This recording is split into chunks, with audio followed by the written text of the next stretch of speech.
உலகெங்கிலும் இருக்கும் மாயம்பக்தி நேயர்கள் அனைவருக்கும் வணக்கம். நான் உங்கள் ராம்ஜி. இந்த நவம்பர் மாத பலன்களை நாம் பார்க்கவிருக்கிறோம். நவம்பர் மாத பலன்களை பொறுத்தவரையிலுமே சனி பகவான் வக்ர நிவர்த்தி அடைய போகிறார். நவம்பர் மாதம் எண்டில் குரு பகவான் கடகத்திற்கு அதிசார பயிற்சியாக வந்துடுறார். இந்த மாதம் மட்டும்தான் செவ்வாய் பகவான் ஆட்சி பெற்று சுக்கிரனோடு சூரியனோடு சேர்ந்து விருச்சிகத்தில் இருக்கிறார். குரு பார்வை பெறுகிறார்.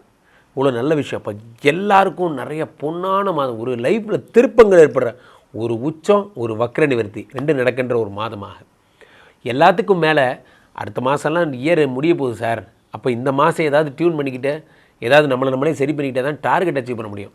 ஸோ அதுக்கான ஒரு பொன்னான மாதம் இந்த மாதம். ஸோ இந்த மாதம் யார் யாருக்கெல்லாம் என்னென்ன பலன்களை தரப்போகிறது, எந்தெந்த ராசிக்காரர்கள் வெளிநாடு போவீங்க, யார் யாருக்கெல்லாம் குழந்தை பிறக்கும், யார் யாரெல்லாம் திருமண வாழ்க்கையில் மகிழ்ச்சியாக இருக்க போகிறீங்க, யாருக்கெல்லாம் விரலெல்லாம் பணம் போன்ற நிறைய விஷயங்களை பார்க்க போகிறோம். ஸோ ஒவ்வொரு ராசிக்கும் என்னென்ன பலன்கள்ங்கிறத பார்த்துடலாம். என் மனதிற்கு மிகவும் இனிய மகர ராசிக்காரர்களே, மகர ராசிக்காரர்கள் அப்படின்னா எனக்கு ரொம்ப பிடிக்கும். மகர ராசிக்காரர்கள், உங்களுடைய வாழ்க்கையில் நவம்பர் மாதம் நடக்கின்ற பலன்கள் என்ன? இந்த நவம்பர் மாதத்திலே மகர ராசிக்காரர்கள் நடக்கின்ற பிரதானமான விஷயமே என்னவென்றால் 3-12 கூடிய குரு பகவான். இந்த குரு பகவான் 7ஆம் இடத்திலே உச்சம் பெறுகிறார்.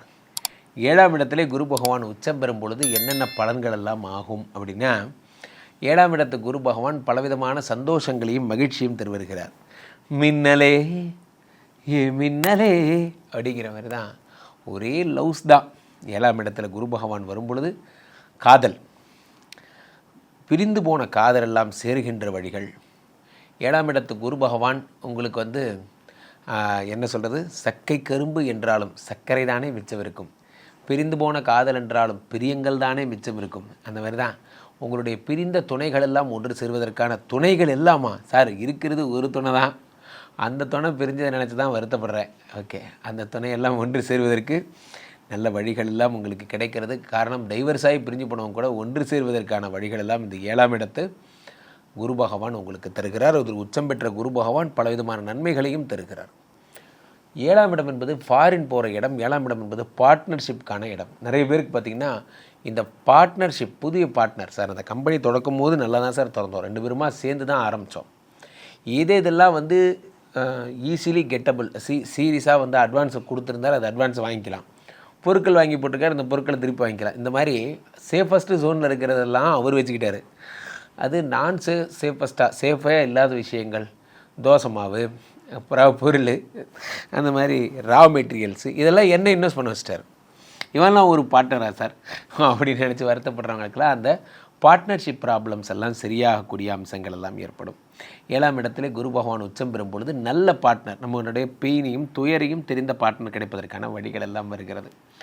அடுத்ததாக இந்த குரு பகவான் தருகின்ற ஒரு நல்ல பலன், 7ஆம் இடத்திலிருந்து 5ஆம் பார்வையாக மகர ராசிக்காரர்களுக்கு 11ஆம் இடத்தை பார்க்கிறார். 11ஆம் இடத்தை பார்க்கும் பொழுது 11ஆம் இடம் என்பது உங்களுடைய என்ன சொல்கிறது, பாதகாதிபதி செவ்வாயுடைய வீடு. அந்த பாதகாதிபதி செவ்வாய் வீட்டை இவர் பார்க்கும்போது, குரு பகவான் பார்க்கும்போது அந்த பாதகத்தை அவர் சரி செய்து விடுகிறார். உங்களுடைய வாழ்க்கையில் நடக்கின்ற கஷ்டங்கள் எல்லாம் சரியாகிறது. பாதகம்னா என்ன, இந்த செவ்வாய் இருந்திருந்து உங்களுக்கு வெறும் வேதனையும் கஷ்டத்தையும் தான் கொடுக்க போகிறார். அது எல்லாத்தையும் சரி பண்ணக்கூடிய ஒரு அம்சமாக அவர் பண்ணுகிறார். 11ஆம் இடத்தை பார்க்கிறார். அதே மாதிரி செவ்வாய் அடுத்து குரு பகவான் உங்களுடைய 3ஆம் இடத்தை, அதாவது மீனத்தை, உடம்பை பார்க்குறார். முதல்ல உங்களை பார்க்குறார். அதுதான் பெரிய விஷயம். மகர ராசிக்காரர்களை இந்த நவம்பர் மாதம் உங்கள் உடலை பார்க்கிறார். உடலில் இருக்கக்கூடிய ரோகங்கள் எல்லாம் சரியாகும். புதிதாக ஒரு வாழ்க்கை வாழ வேண்டும் என்ற எண்ணங்கள் என்பது ஏற்படும். புதுசாக லைஃப்பை ஃபஸ்ட்லேருந்து எல்லா கோட்டையும் அடிச்சுட்டு ஃபஸ்ட்லேருந்து வரலாம் சார். ஒரு படத்தில் சொல்கிற மாதிரி தான். நீங்கள் கணக்கு தப்பாக சொல்கிறீங்க, அதெல்லாம் முடியாது, ஒத்துக்க முடியாது, எல்லா கணக்கையும் அழிச்சிட்டு ஃபஸ்ட்லேருந்து விளையாடுங்க அப்படிங்கிற மாதிரி எல்லா கோட்டையும் அழிச்சிட்டு ஃபஸ்ட்லேருந்து விளையாடக்கூடிய அம்சங்கள் எல்லாம் இந்த குரு பகவான் தருகிறார். அடுத்ததாக 3ஆம் இடத்தில் இருக்கக்கூடிய சனியை பார்க்கிறார். சனி வக்கரம் பெற்று அமர்ந்திருந்தார். இது ஒரு பெரிய மென்டல் டிஸ்ட்ராக்ஷனாகவே இருந்தது மகர ராசிக்காரர்களுக்கு. இந்த செப்டம்பர் அக்டோபர்லாம் பார்த்திங்கன்னா வெறும் மென்டல் டிஸ்ட்ராக்ஷன், ஒரே வெறுப்பாக இருக்குது சார், வேலை செய்யவே பிடிக்கல, என்ன காரணம்னே தெரில, கடுப்பாக இருக்குது என்று சில நாட்களில் பார்த்திங்கன்னா நண்பர்களே, ஏன்னே தெரியாது நமக்கு வெறுப்பாகவே இருக்கும். ஆனால் மூளை ஸ்ட்ரக் ஆகிடுது. ஜங்க் ஃபைல்ஸ், நிறைய யோசிக்கிறீங்க, நிறைய திங்க் பண்ணு, அப்படிலாம் நான் யோசிக்க வாய்ப்பில்லையே அப்படின்னா யோசிக்காமல் இருந்தால் கூட ஜங்க் ஃபைல் வரும். அப்போது ராசியில் ராசிநாதன் 3ஆம் இடத்துல வக்கரம் பெறும் பொழுது என்ன ஆகும்னா, ஒரு டிப்ரெஷன், ஒரு எது மேலே ஒரு பிடிப்பு இல்லாத நிலை, என்னத்தான் வாழ்க்கை வாழ்ந்துக்கிட்டு அது மாதிரி அந்த நிலையெல்லாம் மாறி டெய்லி வேலை செய்யணும், இறங்கணும், அடிக்கணும், தட்டணும், தூக்கணும், வாழ்க்கையில் ஜெயிக்கணும், அடுத்த லெவல் போகணும் போன்ற எண்ணங்கள் வரும். நண்பர்களே, உடலை பழக்குங்கள், ஹார்ட் ஒர்க் பண்ண உடலம் பழக்குங்க. நிறைய ஹார்ட் ஒர்க் பண்ணும்போது என்ன ஆகும் அப்படின்னா, இலக்கை நோக்கிய முன்னேற்றம் என்பது எளிதில் லகுவாகும். ஈஸியாக ஒரு படி நோக்கி முன்னேற போவீங்க. இதெல்லாம் ராசிநாதன் உங்களுக்கு ஒரு பார்க்கும்போது தான் இந்த மாதிரியான பலன்கள் எல்லாம் ஏற்படும்.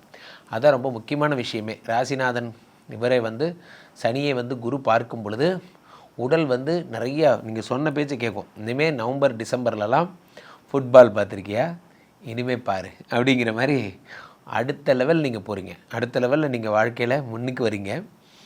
ஸோ அடுத்ததாக 2ஆம் இடத்து ராகு இப்போ தான் குபேர சம்பத்துக்களை கொண்டு வர தரப்போகிறார். இந்த 2ஆம் இடத்து ராகு என்ன பண்ணுறாருன்னா, இருக்கின்ற குபேர சம்பத்துகள் எல்லாத்தையும் தரார். என்னென்ன குபேர சம்பத்து? குபேர சம்பத்துனா என்ன அப்படின்னா, உங்களுக்கு திடீர்னு பல்க் மணி வருவதற்கான வழிகள். ஒருத்தர் சொன்னார், சார் ஒரு லேண்ட் ஒருத்தர் போதா 4 கோடி போதா, சும்மா கை மாற்றி கொடுத்தான். தெரிஞ்ச ஒருத்தர்கிட்ட சொன்னேன், 2 பேரும் பார்த்தா ராசி ஆகிட்டாங்க, வாங்கிட்டாங்க. எனக்கு கமிஷன் மட்டுமே 40 லட்ச ரூபா கிடச்சிது சார். அவ்வளோதான், செட்டில் ஆகிட்டீங்க, முடிஞ்சு வச்சு வீட்டு கடனை ஃபுல்லாக அடைச்சாச்சு. நண்பர்களே, வாழ்க்கை எப்பொழுது எந்த ரகசியத்தை யாருக்கு பூட்டி வைத்திருக்கிறது என்பது நமக்கு தெரியவே தெரியாது.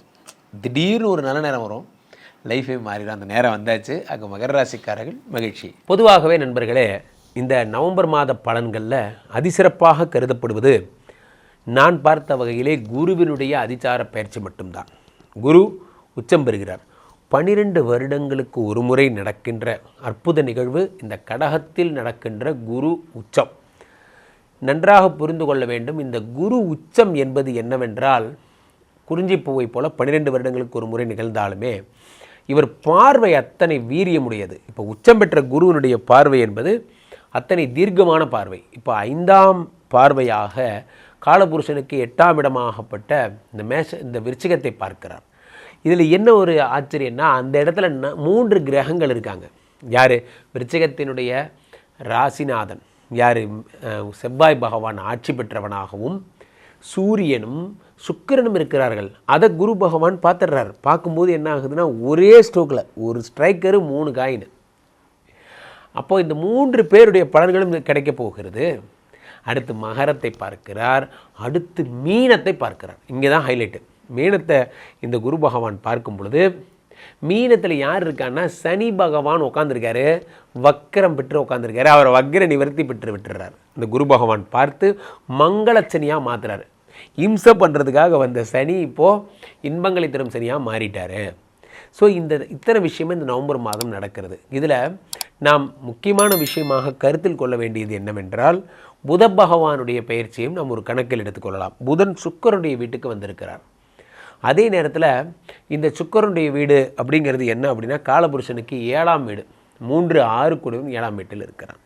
அப்போ மனைவிக்கு வேலை கிடைக்கிறது போன்ற நிறைய பேர் லேண்ட் வாங்க போகிறீங்க. நிறைய பேர் உடல்நலம் சரியாக போகிறீங்க. பூர்வ புண்ணிய ஸ்தானம் சூரியனே குரு பார்க்கும்போது அப்பாவிடமிருந்து ஆதாயங்கள் நிறைய பேர் கிடைக்க போகுது. இந்த மாதம் முழுவதும் வெறும் மகிழ்ச்சியும் மங்களமும் தொழிலை நோக்கிய உங்களுடைய பயணமும். நிறைய ஸ்டார்ட் அப் பிஸ்னஸ் இந்த மாதம் தான் வரப்போகுது. புதுசாக கடை தொடக்கிறவங்களாம் இந்த மாதம் தான் தொடக்க போகிறீங்க. போன்ற கடன்களை அடைக்கிறதெல்லாம் இந்த மாதம் தான் அடைக்க போகிறீங்க. அப்படி இந்த மாதம் முழுவதும் இந்த ட்ரையாங்குலர் பலன்கள் எது? குருவினுடைய உச்சமும் சனியினுடைய வக்கர நிவர்த்தியும் ப்ளஸ் 3 கிரகத்தை குரு பார்க்கின்ற நற்பலனுமாக சேர்ந்து அள்ளி அள்ளி அள்ளி அள்ளி உங்களுக்கு பலன்களை தரப்போகிறார்கள். இந்த மாதம் யாருக்கெல்லாம் சனி வக்கர நிவர்த்திக்கு பிரீத்தி பண்ணணும்னு நினைக்கிறீங்களோ, திருநள்ளாறு போயிடுங்க. இங்கே பக்கத்தில் சென்னையில் இருக்கிறவங்க தான் பொழிச்சலூருக்கு போங்க, குச்சனூர் போங்க. இங்கெல்லாம் சொல்ல இங்கே அகத்தீஸ்வரர் கோயில்னு பேர், குரோம்பேட்டை பக்கத்தில் இருக்குது. சென்னை குரோம்பேட் பக்கத்தில் அகத்தீஸ்வரர் கோயில். அங்கே போனீங்கன்னா அங்கே இருக்கிற சனி பகவானை பார்க்கலாம். அதே மாதிரி குருவுக்கு சென்னையிலேயே இருக்குது திருவலியதாயம்னு பேர். பாடியில் இருக்கிற கோயில், பாடி சிவன் கோயில், திருவலியதாயம் அப்படின்னு பேர். இங்கே இருக்கிற கோயிலில் இருக்கக்கூடிய சிவபெருமானை வழிபட்டிங்கன்னா அது குருஸ்தலம். ஆக இதை 2 மட்டும் பண்ணுங்கள். இந்த நவம்பர் மாதம் எண்ணற்ற நற்பலன்களை கொண்டு வருது. என்ன தான் கொண்டு வந்தாலும் நம்ம தான் வேலை செய்யணும். வேலை செய்கிறது நம்ம பொறுப்பு தான். ஒரு முடிவெடுங்க, நிறையா ஒர்க் பண்ண ஆரம்பிங்க. கீழே போய்ட்டுருக்கு இந்த 2 நம்பரை கூப்பிடுங்க. உங்களுடைய சொந்த ஜாதகத்தை பார்த்து கொள்ளுங்கள். உலக புகழ் வாய்ந்த நமது விஸ்வரூப விஷ்ணுமாயா எழுந்தருளி இருக்கக்கூடிய புனிதமான இந்த ஸ்ரீமடத்திலே தினசரி நடக்கின்ற விஷ்ணுமாயா ஹோமங்களில் கலந்து கொள்ளுங்கள். மீண்டும் ஒரு நல்ல பதிவில் சந்திப்போம். நன்றி, வணக்கம்.